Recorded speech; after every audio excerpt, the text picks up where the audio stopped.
In the studio with me today, I have my dear friend, Dr. Avery Jackson, who is one of the best neurosurgeons in the world. I'm not being biased, it's true, and does all these incredible things, and you've become a great friend, and I just love the work that you do. I have watched you do surgery. I've stood next to you and watched you for 8 hours. I'm so fascinated watching you do the surgery, just your focus, your concentration, how you pray in between.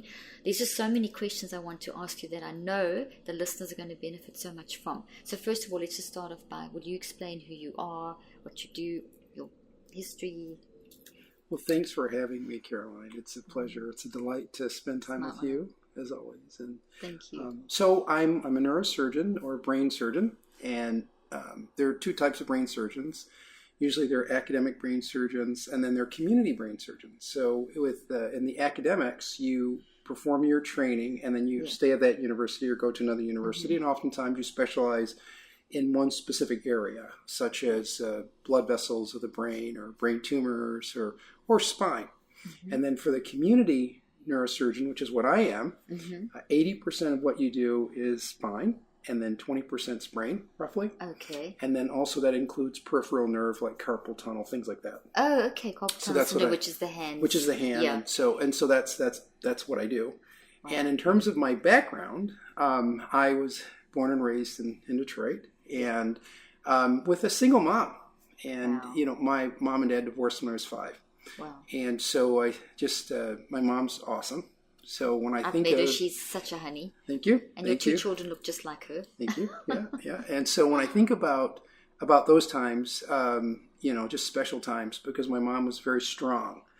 And I think about other women who are single moms. And I can tell you that the kids, especially the sons, really hold a special place in their hearts for moms and for women in general, because you develop a certain level of respect when you see mom doing what she's doing and providing for family. Yeah.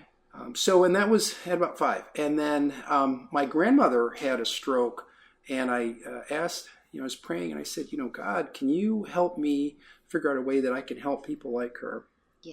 And so at around the age of 8, so roughly 2nd grade, he told me that he wants me to be a brain surgeon. And he specifically said, actually, neurosurgeon. Wow, and I didn't know. Amazing. Yeah, and I didn't know what a neurosurgeon was, so I looked it up, and then and I said, okay, I'll do that. And so so then years... At 8, you were already prepared to be a neurosurgeon. That was it. That's it. So I looked it up, and I said, I'm going to do it.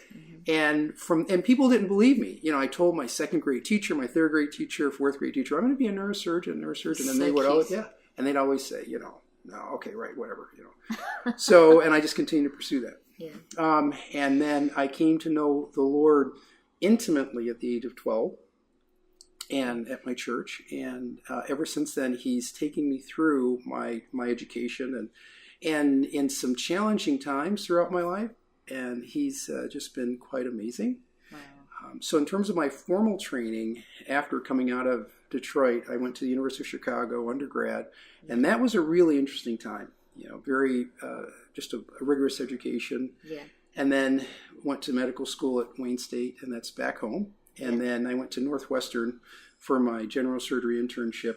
And then I went to Penn State for neurosurgery training. That's impressive. Yeah, thanks. And then and then the Medical College of Wisconsin in Milwaukee for my complex spine fellowship, which is where I learned a lot about spine pathology and and biomechanics and the science of how the spine moves and things. So really neat. So then I took that to a practice in Virginia, and then ultimately my current practice in Michigan. And I was employed for a year. And then I bought the practice in 2003, and so I've been employed in my private practice. And I have a staff of 11 people. I have 3 physician assistants, and I have 2 medical assistants and a billing staff. And so it's a very busy place. It's wonderful. I've been there. I've seen it. You have an incredible rapport going on with, and that's something that you develop with your patients so much as well. Is it? Right. Great rapport with your patients. And so with my patients, so since I'll do a lot of spine surgery and then also brain surgery, I pray for my patients as a Christian at home.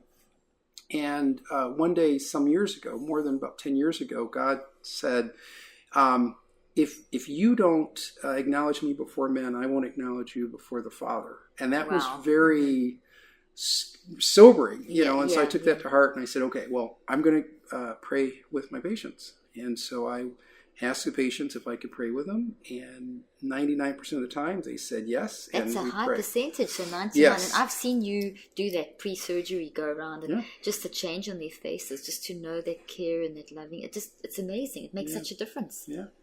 It really did. And they've said afterwards, the family has, been really happy with that, and patients also.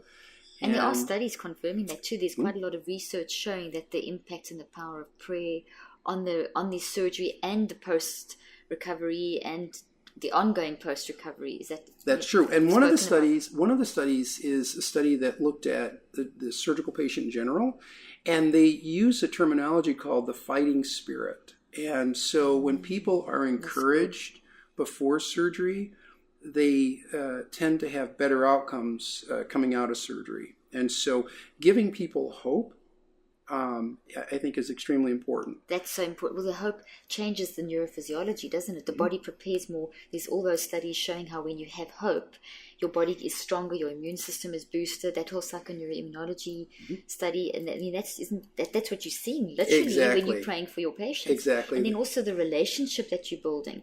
Isn't that so important? The smiling at the patient and the knowing that you care, that you're not, because I think that's always can be a bit of a problem when doctors are a bit too clinical. That's right. So there are two pieces with that. So New England Journal of Medicine looked at interaction with patients, and so they took two groups. One group was it was a 10-minute experience with the physician. And so in one group, you didn't look at the patient in the eye, you didn't touch them. In the other group, you looked at the patient in the eye and you made contact with them physically. And they found that in the group that had the contact, they felt that the time was longer and the quality of care was better. Wow. That's incredible. Is it that other study that I'm sure that you've spoken about, with 7 minutes a day with the oncology patients? So, and then there's another study looking at optimism. Yes. And so in NIH, a couple of NIH studies actually looking at optimism and the results of having a good attitude. And so in those studies, they found that for people who are going through major stressors in life, that if they had a good attitude, recovery was better. And oftentimes, even cancer patients who had fertility issues, cardiovascular issues, heart issues, the patients who were more optimistic did much better in outcome than the ones who weren't. That's just so powerful. We have to stress that for the listeners. It literally means people, these major life-threatening diseases that people die from, cardiovascular and immune, and what were the others that you were saying? Fertility. When they couldn't have the children, and fertility. This is mind-driven. This is if you shift your mindset from a negative to a positive. This is not just positive thinking. This is not just good affirmations.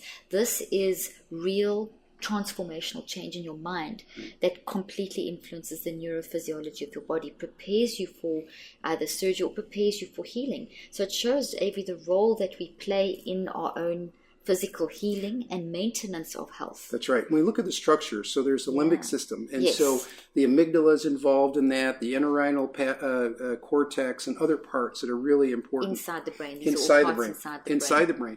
And so when our emotions coming from frontal lobe, and then obviously our mind, which is separate than brain, but our mind makes a decision about the situation, and that affects our frontal lobe, and that affects our thalamus and parts of the brain, and the thalamus will dictate what happens endocrinologically as well as in terms of our autonomic system, so our parasympathetic, sympathetics. So long story short is that when we think on something, we think in the right way, we'll have good outcomes, and we won't have the fight or flight syndrome, which is basically when, again, you're scared, and you have this huge storm of increased cortisol and all these other chemicals that can be good for short periods, but not long periods, and can cause some major problems, including things like autoimmune disorders, cancer, and so forth. And there have been many studies, actually a study by the NIH by Dr. Bauer, who also looked at this and saw that there was increased killer T cells or T cells and natural killer cells,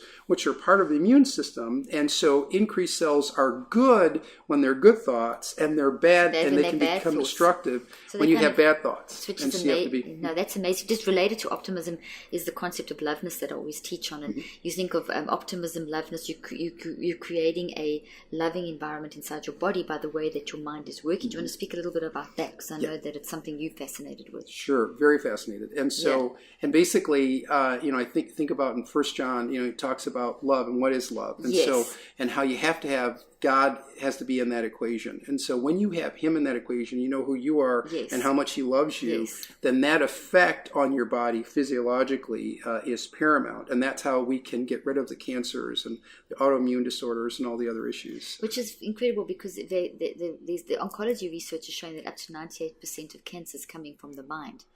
So that's how our mind is driving that. So obviously there are other factors involved as well, but our body weakens when we're out of love, and love is the top addiction. So it's actually quite fascinating that there's such a strong interrelation between these. So you as a neurosurgeon, as a brain surgeon, do you see in your patients, like when they come to you for the initial clinical appointments and then your time that you work with them before surgery and that kind of thing and post, do you see a difference in mind and attitude in terms of impact of how they go through surgery, post-surgery? What is that link there between mind? Because that's a question I get asked so much about. Is your mind going to, my dad's going to neurosurgery, or my mother's got this, or I've got to go through that? How important is my mind involved? Can you speak to that as a neurosurgeon? And especially when we talk about pain. So in back, pain is a huge issue, right? It's subjective. So people who have kind of a negative attitude going into surgery tend to continue to have some form of pain after surgery. Oftentimes it's mitigated, so it's a little bit better.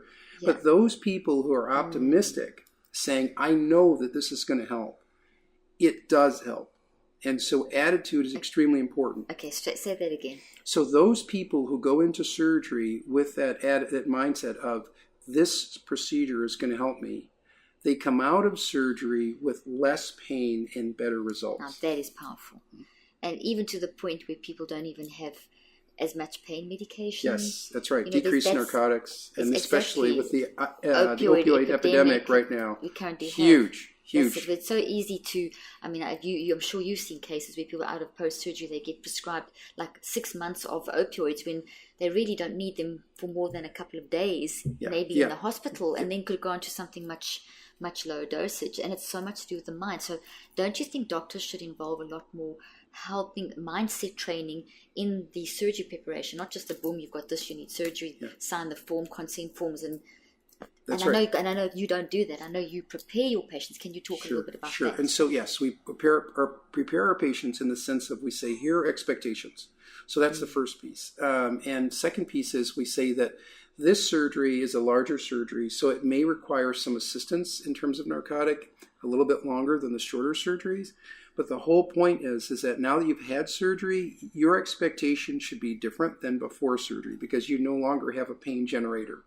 So very important. That's really good. Yeah. That's brilliant. The thing has been removed. So there's a tremendous amount of mind in medicine, but it's not trained in medicine sufficiently, is it? That's right. So where have you gained these skills? Because you definitely use mind in medicine. Sure. And obviously with your books and that's one of the ways that we met, right? That's one of in terms of switching off your brain. About 4 years ago, didn't you? Yes, exactly. And I was so impressed with one of the lectures that you had in your ministry, and I said, I'm telling you were spot on, and I just illustrated that as a neurosurgeon, your science was solid, your neuroscience was solid, your neurophysiology was solid, and I just wanted to make that comment and just to kind of just to let you know how impressed I was, and that this, when you're speaking, you're not making this up. This is everything you've done is based on solid research and solid neuroscience.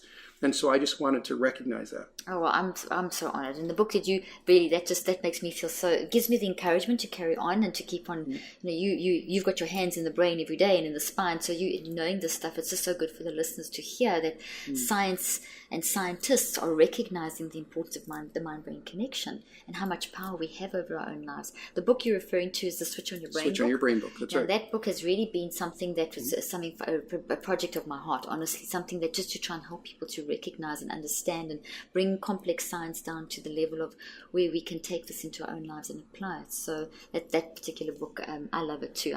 Even though I learned so much writing that book, so thank you for adding to my knowledge as we've talked through this. That's very kind of you. And we've got so much more to talk about.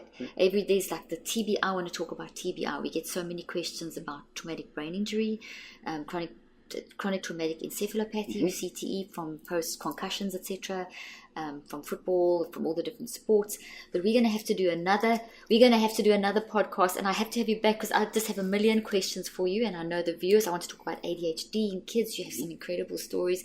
So will you come back again? Yes. Wonderful. Thank you. Thank you for spending the time with me. You're just incredible, and thank you for what you do with your patients and how many lives you touch. Thank you. Thank you.